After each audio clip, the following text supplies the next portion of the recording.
following podcast is not meant for children or for liberals, even though that's pretty much the same thing these days, but that's what we're here for. Somebody's got to keep these brats in line. Anyway, you've been warned. It's the right opinion.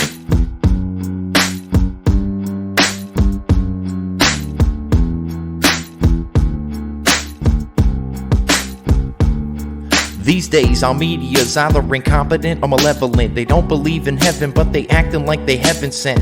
Knowing the truth is way harder than telling it. We gotta work harder, gotta be more intelligent. Sometimes we just gotta grab a mic and start yelling shit. We're living in times when it's hard to stay relevant. Be the elephant in the room, in a room full of elephants. Be the elephant in the room, in a room full of elephants. Boom. Welcome back, everybody, to The Right Opinion, right here on rightopinionpod.substack.com and available on your social mediums, but most importantly, well, it's not the most important, but it's the one that I'm on all the time, and that's unfortunately the Twitter machine. You could find me there at rightopinionpod, but that's where a lot of the right opinioning goes down, a lot of lib ribbon and a lot of just blue check bitch slapping.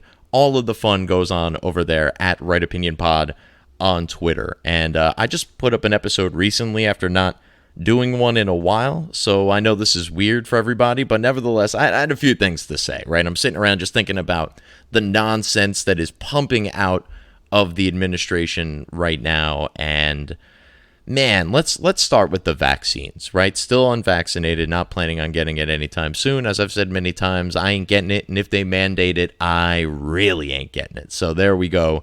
There's my stance, and that still holds. But I was thinking about just how much they've botched this entire rollout of this thing, right? So because Trump was involved in the vaccine production, everyone was hesitant about it. Oh, he'll never get it out in a year. Even if he gets it out in a year, I'm not going to take it because I don't trust him and it can't be safe, even though, again, I've said this a million times too, but I'll reiterate it here for the point of just driving this point home.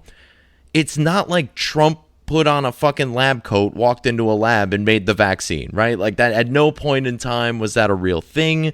If the idea was to, get a bunch of money out of the whole thing, there's no evidence that he made any real significant money on it. They tried to tie his one mutual fund that he owns and a managed portfolio that he has no control over, that he owns like one mutual fund that purchased some of the company that owns hydroxychloroquine and blah, blah, blah, blah, blah, and they tried to turn that into a whole thing. There's no real evidence that, Pfizer and Moderna have given him any sort of backdoor deals. If that ever turns up, by all means, I'll be happy to hear it, but it's not as if he had any real motivation for getting this vaccine out other than to try to, kill this virus off and win re-election, basically, which he was coasting towards had the coronavirus not popped up and the media hysteria not turned up to, 20 on a scale of 1 to 5. So these lunatics just kicking and screaming the whole way, we don't want this vaccine and we're not sure about it and we don't trust Trump. And blah, blah, blah. Everyone from Biden to Harris to Pelosi to fucking all of your favorite left-wing talking heads. And then it comes out miraculously. And it appears to be working for a period of time. They were telling us 95% efficacy, blah, blah, blah, blah, blah. I think even the most optimistic of people might have thought that they were overselling it a little bit, right? Like, how blind would you have to be to think that this vaccine for this virus that we still don't really know a whole lot about at the end of the day, put a pin in that, we'll be coming back around to that point, but this virus that we don't know a whole lot about is going to be magically eradicated by a vaccine that was produced at basically a quarter of the time as the fastest previous vaccine had ever been produced. Honestly, 95% was a fucking pipe dream. It was never 95%, and even the 95% left some wiggle room, right? 5% still a pretty good chunk of odds there that you could potentially have a quote-unquote breakthrough, which I'll talk about that in a second here too, because we keep having all these breakthroughs. But ultimately with the whole vaccine, I mean, the whole marketing of it, even when they started to finally say, okay, everybody should get vaccinated because Trump's out of office and somehow that changed the vaccine, everyone go get it now. 95%? Did anyone really think that was going to hold? I mean, we know viruses mutate and we know vaccines don't.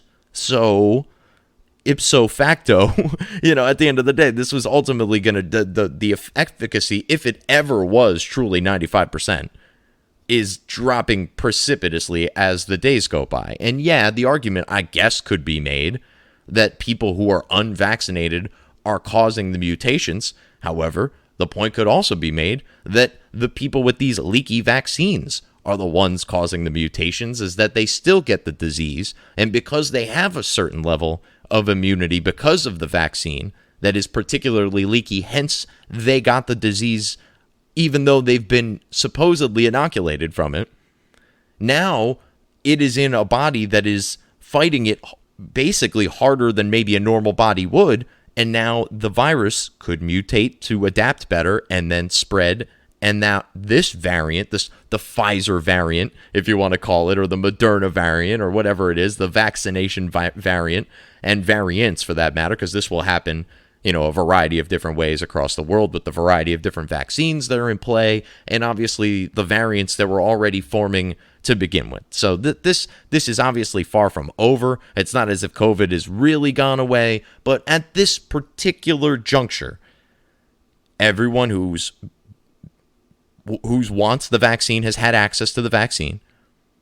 Everyone knows social distance, masks, meh.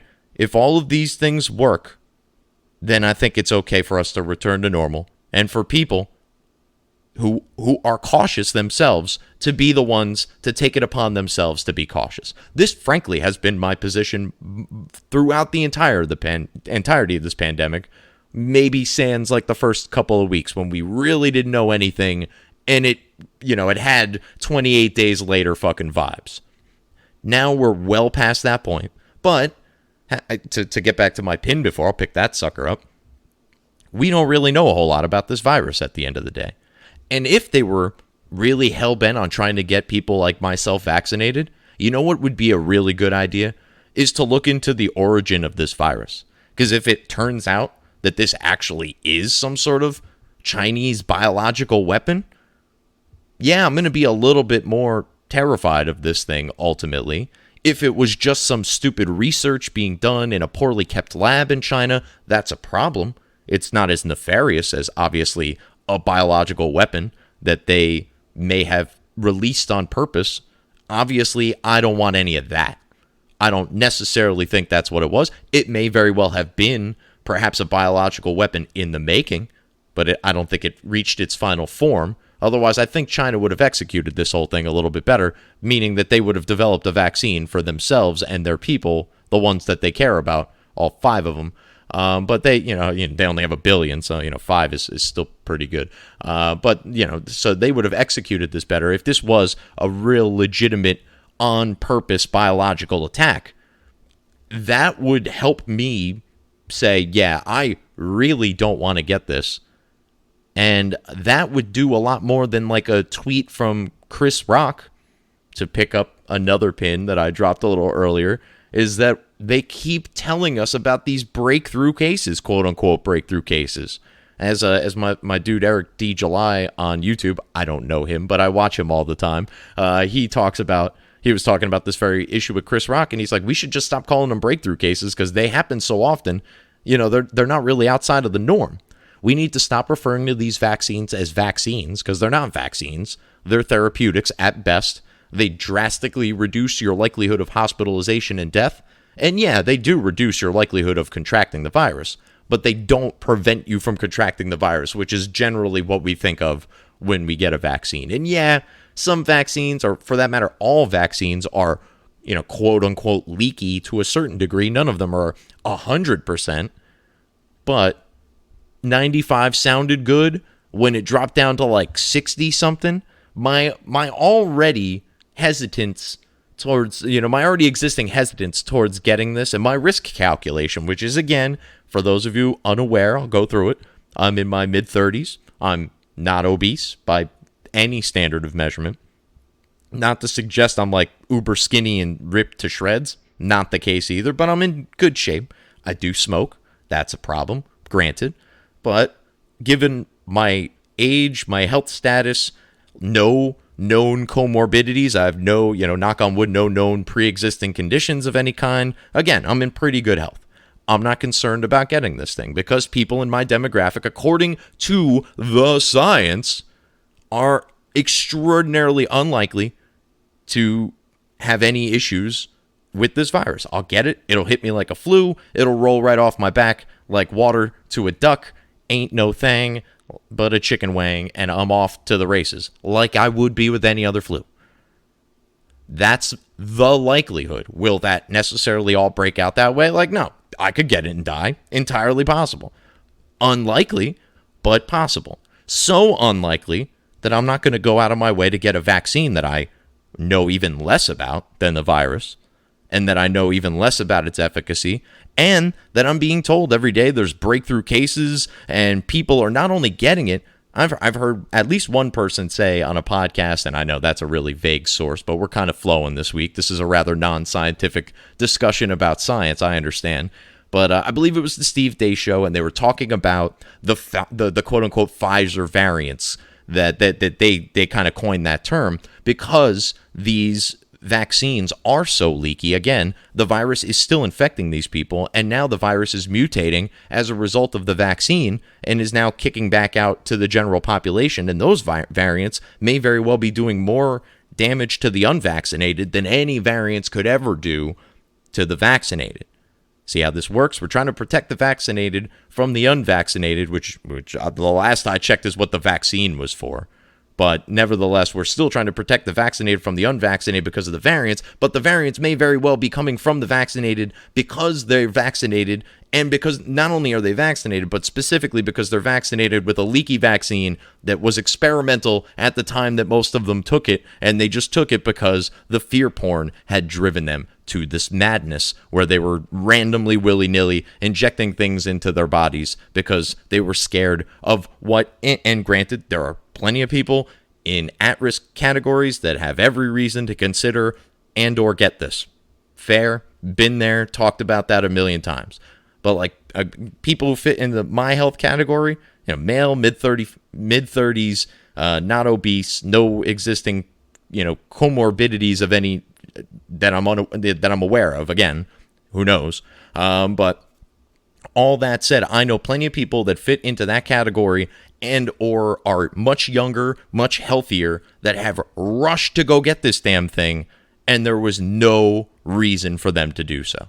We're talking about your chances of getting struck by lightning versus your chances of getting struck by lightning twice. It's really just like, it's so out of the realm of any regular possible thing. The people who are still running around with the masks on and all this stuff, I can't but fucking help but laugh at these people at this point. I was trying to be understanding for a period of time. Then I saw the assholes in the cars by themselves wearing the masks. And then you see the people in like the grocery store that don't even want to be near you. Folks, oh, all right, we're going to get kind of personal on this one. I went to a bridal shower recently. I know it's a bridal shower and men aren't really supposed to be there, but I'm part of the wedding party. It's somebody who's very close to me. They're getting married. I was part of kind of the group of men that went off to lunch while the women did their thing, and then we kind of swung by towards the end. My girlfriend was there with her daughter, my daughter, and a variety of other people. So that said, somebody's, like I said, getting married. So a bunch of family members that I typically, frankly, loathe engaging with. They're the silly putty of people. They're just silly. They exist. There is, in fact, like space being occupied, but other than that, they contribute very little to the world. And for that, I have no time for them. Frankly, yeah, this is family. These are like my aunts and my cousins. As a matter of fact, my aunt and my cousin. Let's start with them because they're the people that I was talking about when I came in here specifically. They're uber libs, uber fear porn, double vaxxed, triple masked, fucking hazmat suits. Okay, that's a little exaggeration, but they are in fact double vaccinated, fully vaccinated, if you will. And they're just like, they were very hesitant about even coming to the bridal shower because the person who is engaged, who the bride rather, was very specific that they really didn't want people wearing masks They understood if there was health concerns, but she politely would ask anybody who's that concerned to just not come. That's where we're at. Yes, these are my people, by the way. We fucking stand by our fucking principles over in the Bergeron domain. But nevertheless, I'm talking to a couple of people, and I happen to go walk past my aunt and my cousin. This is my dad's sister and her daughter. And I go to give them the traditional, hi, how you doing, kiss on the cheek, typical bullshit. You know how it goes. And these women, both of them, this is my fucking aunt and my cousin. So as deplorable as you may find me for the comments I just made about them, this is why I say shit like that. They basically turn their head completely around. Like, it was some Exorcist level shit. Like, I didn't fully understand what was happening with the first one, so I kind of kept leaning in until like my lips actually made contact with cheek, as one normally does when you give somebody a kiss on the cheek. And she was completely turned around, like almost fell out of her chair trying to avoid contact with me. Those people should just stay the fuck home forever, frankly. But are we kidding? Again, I'm not their biggest fan, clearly, but it's because of shit like this. You come to an event where you were told, like, no masks, blah, blah, blah. You know, a bunch of people are clearly not vaccinated, and, you know, whatever. You came anyway, and this is how you're going to fucking act. You should have just stayed home. No one wants you there. They sat in the corner and kept to themselves the entire party anyway, so it was completely useless for them to have been there in the first place. These people need to all just, again, go home, stay there, and just stay there until, you know. That's sort of how I feel about all this. And these are the people that look at people like myself who, you know, I'm not going to sit here and tell you I'm fucking Socrates, but I'm well researched, I'm well read, I'm just generally, you know, of at least an average intelligence. And these people will look at me like I'm some sort of fucking backwoods hillbilly moron because I didn't want to get a fucking random ass vaccine injected into my arm when the disease that the vaccine is for is of virtually no danger to me to begin with. I've said this analogy a million times, and I'll say it again, because I like to repeat things I've said a million times, apparently on this episode in particular. But if there was a vaccine for being struck by lightning, you can get a vaccine and it would guarantee you never get struck by lightning, I would not take that vaccine. That's pretty much my odds of having any real issues with this fucking virus. Not to mention, we've gone through now this kind of thing where the push for natural immunity has started to rise, where people are saying, look, I'm not going to get a vaccine for something I'm immune from. I got it. I got over it. You know, it wasn't really that big of a deal for me. If I get it again, it'll probably be even less of a big deal. There's no need for me to go get a vaccine. All of that is probably valid because I know people forget that there was viruses before the coronavirus, but that's how we would have handled any other virus that has ever existed. For some reason, it's almost like with the Democrats, everything started with Trump's election because then they could just forget about all the dumb, evil, ridiculous shit they did beforehand. For instance, I'm seeing Chuck Schumer bitch about Republicans clutching their pearls about spending after, you know, $4 billion of adding to the deficit under Trump. This would have to ignore, obviously, the doubling of our national debt under Barack Obama from $10 trillion to $20 trillion, which even per year is still more money than Trump in his 4 years, $4 trillion, 8 years, $10 trillion. Y'all do the math. Well, I just like spending money. Here's the deal, America. Here's what we're going to do. Okay, we're going to go out there and we're going to spend a lot of money and people are going to be happy. Maybe. I don't know. Michelle, anything to say? Anyway, so it's my half-ass Obama. But nevertheless, so Obama, where was I on the vaccine? Oh, yeah, so the natural immunity push is coming. How about pre-existing immunity?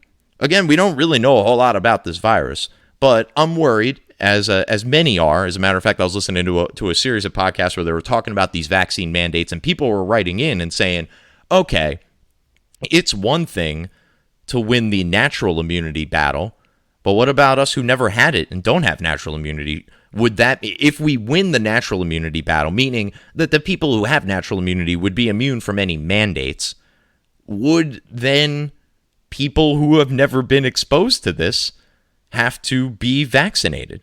And how do you prove that? Would they have to give everybody in the country an antibody test in order to make sure that they didn't have it before forcing them to be vaccinated? Are you rolling up your sleeve to let the G take your blood? Because I'm not.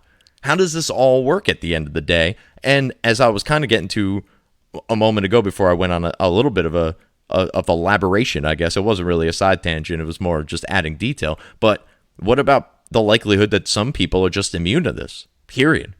We're 18 months into this thing. I don't think I've gotten it. I got an antibody test done probably about, I would say maybe towards the beginning of 2021, maybe towards the end of 2020. So it had been around for, almost a year, I guess, as far as we know. Supposedly it was, here in like November and December. And sure enough, people weren't just dropping dead left and right. It's almost like we didn't assign every conceivable cause to death to COVID and then say, look at all these people who died of COVID. That's another thing that we've, by the way, completely forgotten about, is that they keep pushing this fucking number of people who died in our faces. We know that number's bullshit. We know it. It's complete fabrication. It's the number of people who died with COVID. But if you killed yourself or got into a motorcycle accident and you happen to have COVID, mark it down, folks. We got another COVID death here. It's restart the counter 5 seconds since last COVID death. That's basically, we know that number's bullshit, and they keep pushing it at us. And oh, by the way, all of the initial fear-mongering was based on 2.2 million people. We are nowhere near that number. And this has certainly gotten better than it has worse, even with some of the recent spikes. Over the long curve here, we're on the downslope as far as this thing. But, there are always new avenues for the fear porn. And I went on such a tangent there. But I think that there is a likelihood that there might be a certain subsection of us that are immune to it. Again, I'm 18 months into this thing, basically, at least. Probably closer to 2 years now, where this was in the United States. And I didn't get it. And I didn't have antibodies less than a year ago. Might I have contracted it since? Yeah, it's possible. I got a test done recently because I had to go to a concert. The same venue, strangely enough, that Jim Brewer pulled out of because there is a vaccine or a test mandate in order to go to the Wellmont in Montclair, New Jersey. And it's not too far from where I live, so I wanted to go see a concert, and the Roots were playing a couple weeks ago. It was fucking awesome.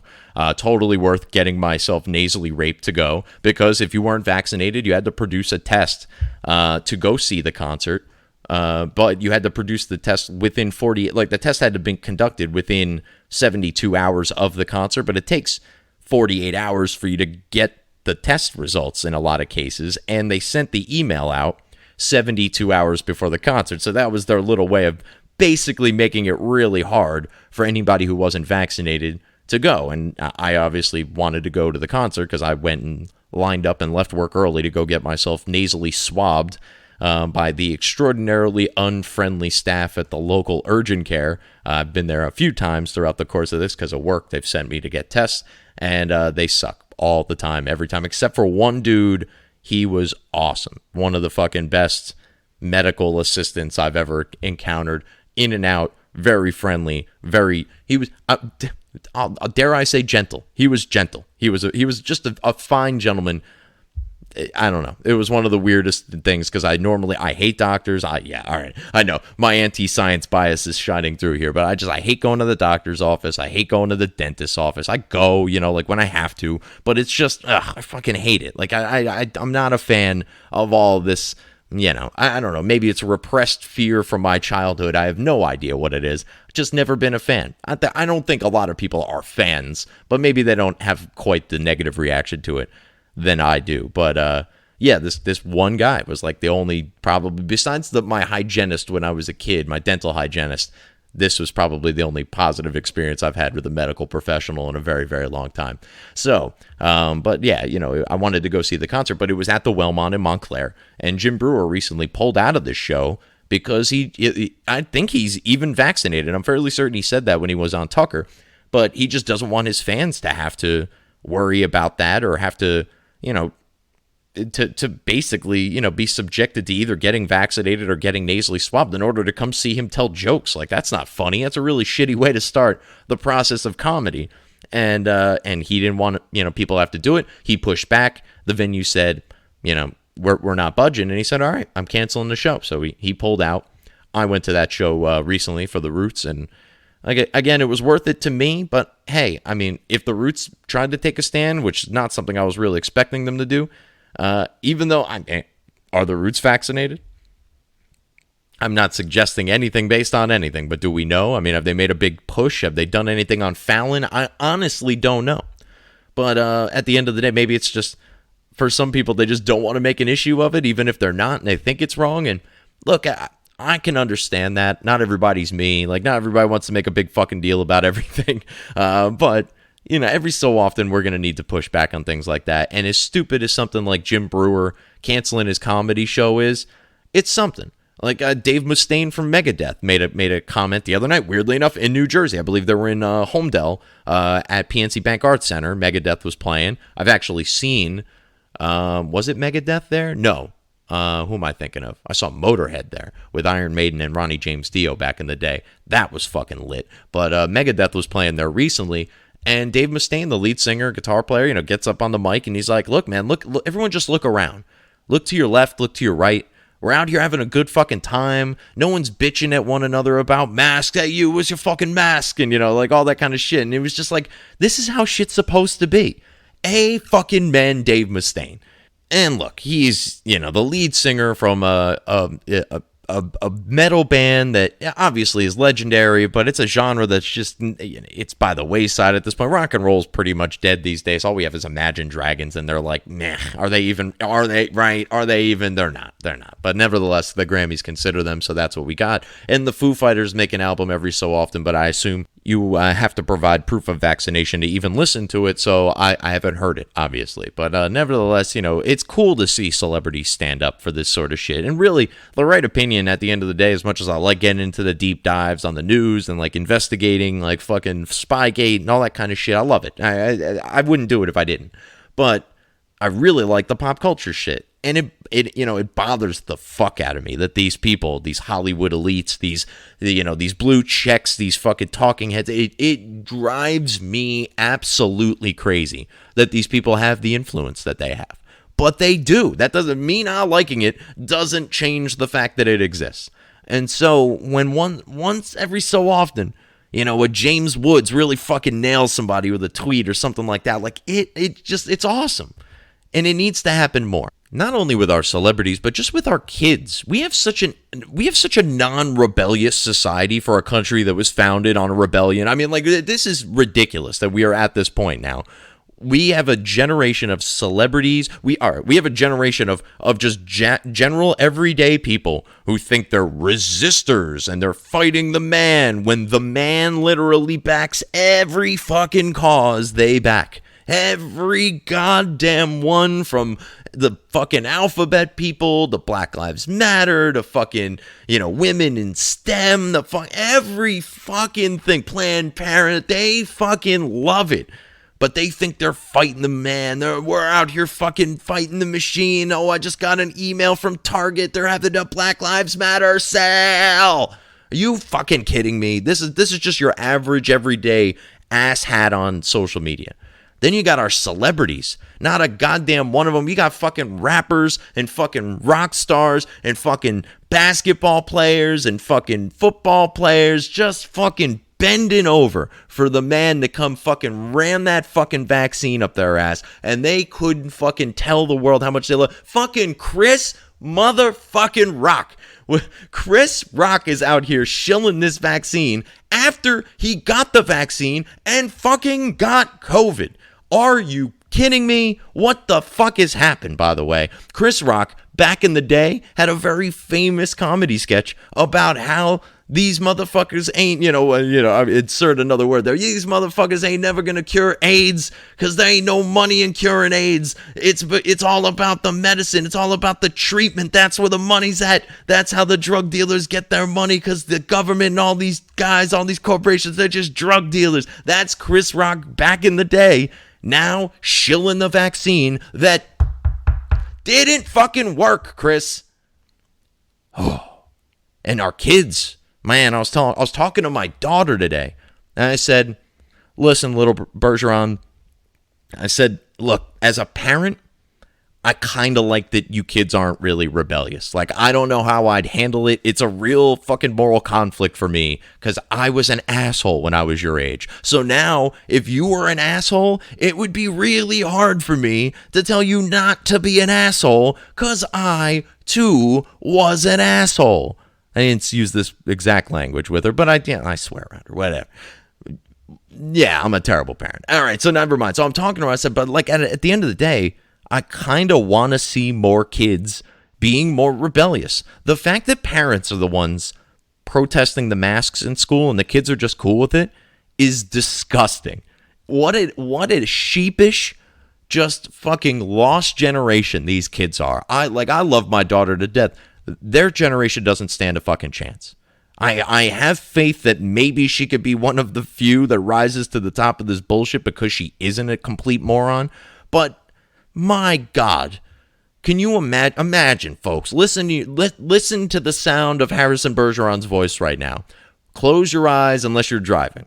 Put yourself back in your high school, your English class, third period, sophomore year, and having to wear a fucking Chinese face diaper on your face all fucking day. Tell me you wouldn't rebel against that at every goddamn turn like any fucking normal high school kid would do. But no, these kids are totally fine. I said to my daughter, I was like, I really wish you kids would just not be so willing to do everything you're told all the time. I know that is the worst thing a parent could probably tell a kid, but like, really, do what I fucking tell you to do. Don't do what everyone else just blindly tells you to do. Oh, the news said this. Oh, my teacher said that. Okay, did you ask your teacher where they learned that from or why they know what they know? Like, ask some questions from time to time. Ask me questions. I'm not perfect. I don't know everything. I know a lot. I know a lot more than you because I'm a lot older than you and I've done a lot more things than you. And I am happy and willing and frankly obligated to share that information with you, good, bad, or indifferent. But you got to ask questions, man. Like, you can't just say, oh, well, dad says. Like, why does dad say? Is there a rationale behind what dad said, or did dad just lose his goddamn mind that Tuesday? Like, what you can't just take everything at face value. This is the generation raised by the moms that believe everything they read on Facebook. And now they've got kids that believe everything their mom tells them because they read it on Facebook. And yeah, there's a fair amount of that on the right side of the aisle, too. We got as many anti-vax nuts as there are super pro-vax nuts. And unfortunately, those two groups probably make up like 10% of the country. But they're loud as fuck, and they appear to be all over social media. So, yeah, if I got to pick a side, I'm going to be with the quote-unquote anti-vax people. I'm not anti-vaccine. I'm vaccinated from a variety of different diseases. I had them, when I was a kid, meningitis when I went into college, blah, blah, blah, blah, blah. Just not doing it for this one. I was actually thinking about the shingles virus the other day. I was like, could I still get that? I had a friend who got shingles. I'm pretty sure he got it, chickenpox, when he was younger. And I was like going through this whole thing because I was like, there's got to be like, because I'm trying to think, would there even be a vaccine I would get? And yeah, if fucking Ebola was running rampant and we had a vaccine, yeah, all right, 100%, I'm getting that. Smallpox makes a second, fucking return. Yeah, I'm getting the smallpox vaccine. But this isn't that. It's not even close to that.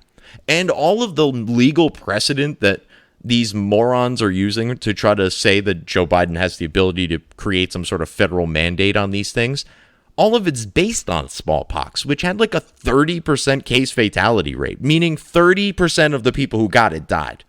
Now, I know the liberals think that more people die from COVID than that even, but it's like 30% of 1% of fucking people who get COVID die. Not 30% period.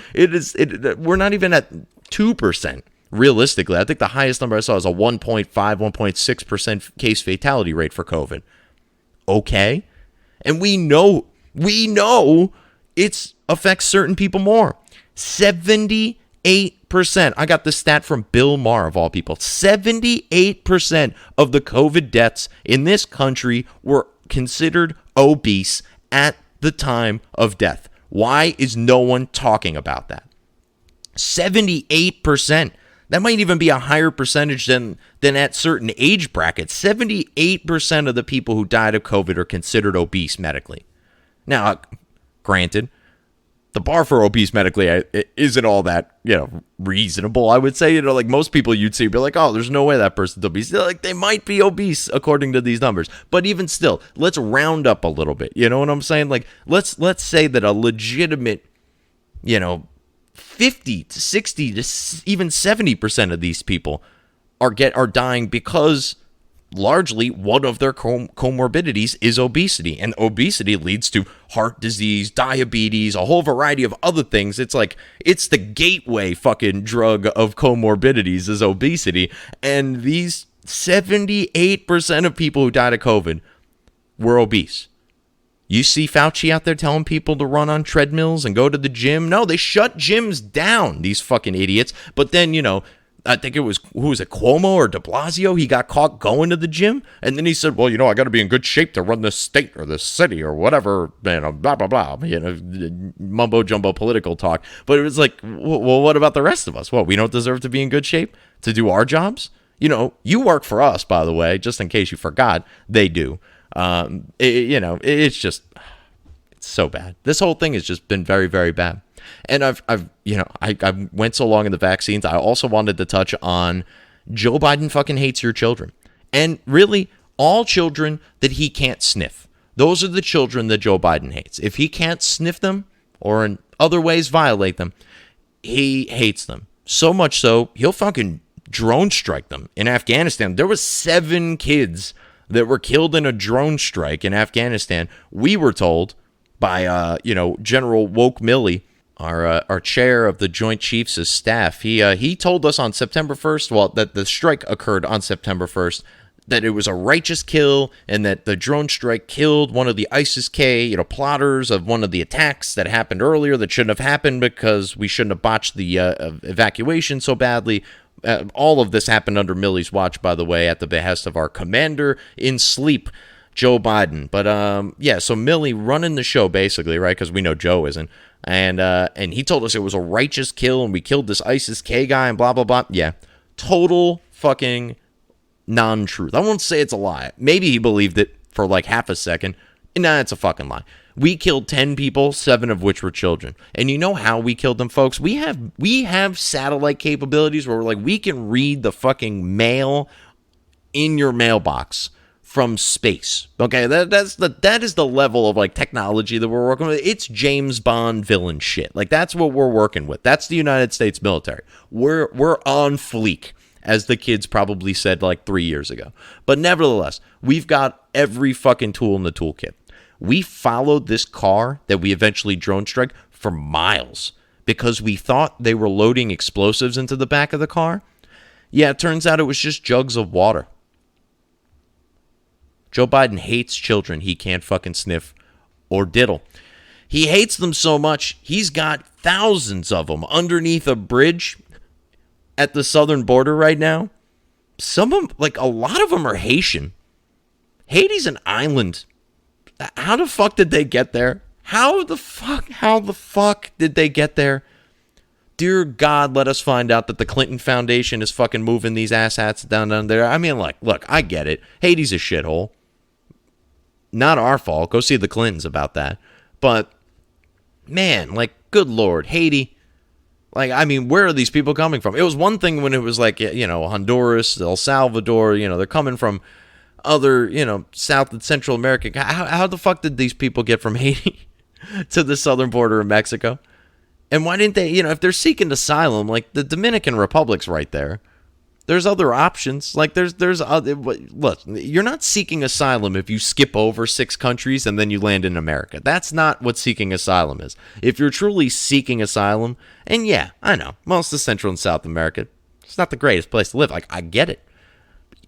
Everywhere can't be America, and nowhere is America. America is currently not America. So it's not, like, I get the conditions are bad, and I have sympathy for these people. And yeah, even the argument, and probably rightfully so in a lot of cases, could be made that the United States foreign policy over the years has contributed to a lot of that. Granted, communism and socialism have done as much of a fucking damage to any of that as the United States has, but I have a feeling that may not be granted on the other side of the argument. Neither here nor there. The current state of the world is the current state of the world, and there's not a whole lot that we can currently do about it, so what do we do moving forward? Well, allowing everyone from Central and South America, and apparently, like, the Caribbean, to just flood into the United States willy-nilly is not the answer. To Kamala Harris's credit, even though she's being completely facetious when she says this, there are root causes to these problems that these people are fleeing. A lot of them are cartel related. We don't appear to be worried all that much about the cartel activity because there was a guy who was trying to build a wall to help stop it. Not that it was going to stop it, but it could have helped hinder it to some degree. A degree. Maybe. It's better than nothing, okay? So we had a guy who was building a wall to try to stop human trafficking, cartels, all this sort of stuff. We were told walls don't work. Even though there's a wall around, like, the entire central D.C. area, basically, the Capitol and the White House, because there was supposedly a rally or a bunch of Jan 6 people were going to show up, and it turned out it was just a bunch of fucking feds and media. But nevertheless, walls don't work, even though they work all the time. Like, everyone knows, like, I'm currently indoors right now. My walls are working. My neighbors are not in my house. I can assure you that is not the case, nor would they necessarily want to be, because, let's face it, this topic is not for everybody. But we had a guy who was trying to close the border, and now we have a guy who's just willy-nilly letting fucking the cartels and the traffickers do whatever they want, make all the money that they could make, and accumulate all the power that they could possibly accumulate. And who do you think ends up on the fucking wrong end of all of the power of the cartels? If it's the very fucking people at our southern border that are fleeing, those are the people for sure. That's definitely it. So Joe Biden fucking hates kids that he can't sniff or diddle. I mean, now we've got the masks in school. Between the masks in the schools, the more kids in cages and now under bridges. Under the bridge downtown, Biden hates your kids. Between the masks in the school, the fucking kids in the bridges and the cages, and the kids that were just willy-nilly drone striking in Afghanistan, Joe Biden hates fucking kids that he cannot sniff and cannot diddle. Hashtag change my mind. That's it. That's all I got for you fine people. I went a lot longer than I was expecting to, but I love all of you, as always. And if you made it this far, good Lord, you deserve a medal or something. Like, I don't know. Somebody I used to know used to say some funny, goofy shit at the end of the podcast, but all I really got is the plug. So find me on Twitter at RightOpinionPod. And, I got my own goofy shit. I almost forgot. See, I got to start doing these shows more often. But I got the plugs at RightOpinionPod on Twitter, Parler, Instagram. Also, on YouTube, I believe you could find me The Right Opinion. It'll be the logo that's black and white and red all over, as it will be if you search any podcatcher, pretty much, Podbean, Stitcher, iTunes, Google Play. I don't know. I'm throwing a Hail Mary out on that one. It's possible. Search for it. If not, you could go to rightopinionpod.substack.com. That's where you get all of it. You get, articles if I decide to write them, episodes like this one, and maybe more somewhere down the line. It's all free. It's a subscription. You can follow me, but it doesn't cost you anything. You get an email anytime anything happens from The Right Opinion, and then you can check it out right away. So that's how you do that. But here's the shtick. Opinions, they are like assholes. Everybody's got one, but this asshole has the right opinion, and you can only get it right here on The Right Opinion podcast. I'm Harrison Bergeron. Y'all have been awesome. I'll catch you next time. Peace. Be the elephant in the room full of elephants. Be the elephant in the room full of elephants. Boom.